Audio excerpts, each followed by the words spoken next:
Alright, me here. So I just want to show the new DSR function in the Nvidia graphics cards.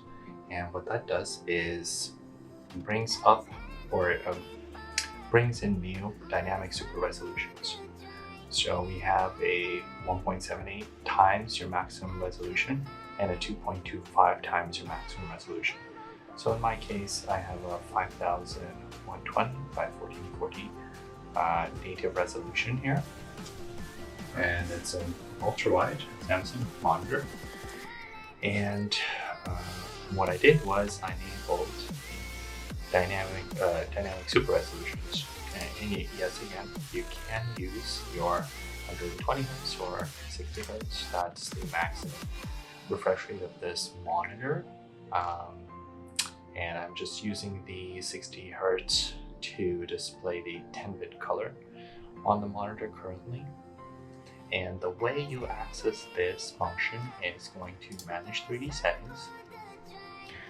And then under DSR factor, you can now click the dynamic super resolution and checkmark it up.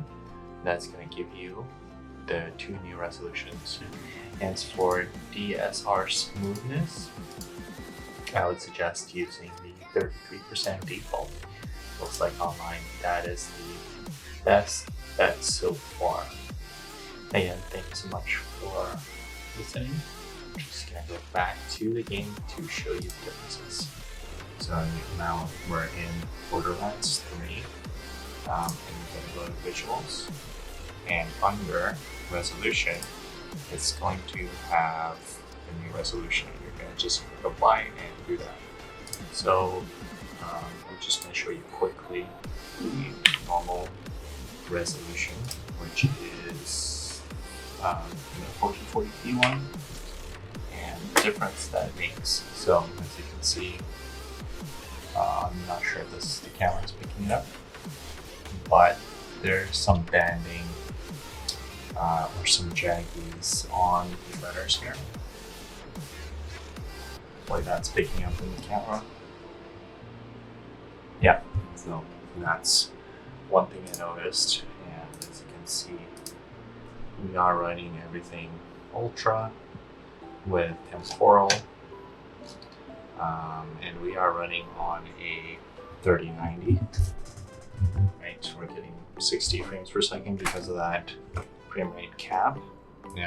If you want more frame rate, it runs around 100 frames per second at max settings on a 3090. But if you want 60 frames per second, you would do that. And I'm just going to show you something else. So you can see there, but what we're basically looking for is detail in trying to make out what it says. So HYPE, right? So we're looking at the P there. There's no hole in the P.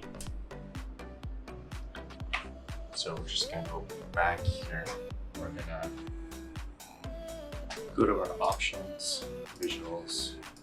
We're gonna enable the high resolution, apply it. Do apply. Yes, go ahead.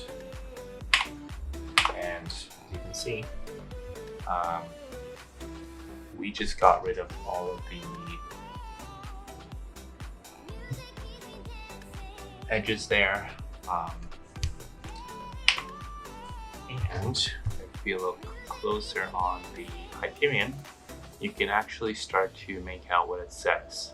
7680 by 2160, so this is more than 4K. Okay, so can we read it? Oh wow, so we can read it really clearly. Hyperion. So you can see that all the letters are really clear there in the distance. And I'm using, you know, there you go. So all the letters are clear, crystal clear. Again, It's sharper now, but we're running at around 49 frames per second. 49, right? The major hits to frame rate on Borderlands is going to be probably the screen space reflection of volumetric fog. Yeah, so those two turning down to medium, we got 80 frames per second, right? From 60, that's about 20 frames per second. So as you can see, that is probably going to be the best bet.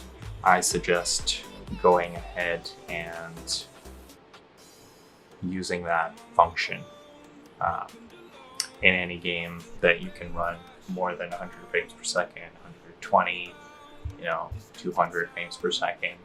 You don't need those Twitch action games, especially let's say you're playing RTS games, right?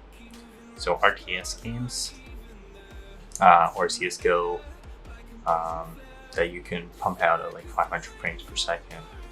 Try out the new DSR feature on the Nvidia GPUs. You don't need to go lower resolution to a high resolution. If you want to go from a high resolution to a low resolution, just to help out with those crispy textures. And let me know how it goes for you guys. See if anyone knew about this feature or some of the downsides and how you liked it. So thanks again. Please leave a comment, subscribe, and see you in the next video.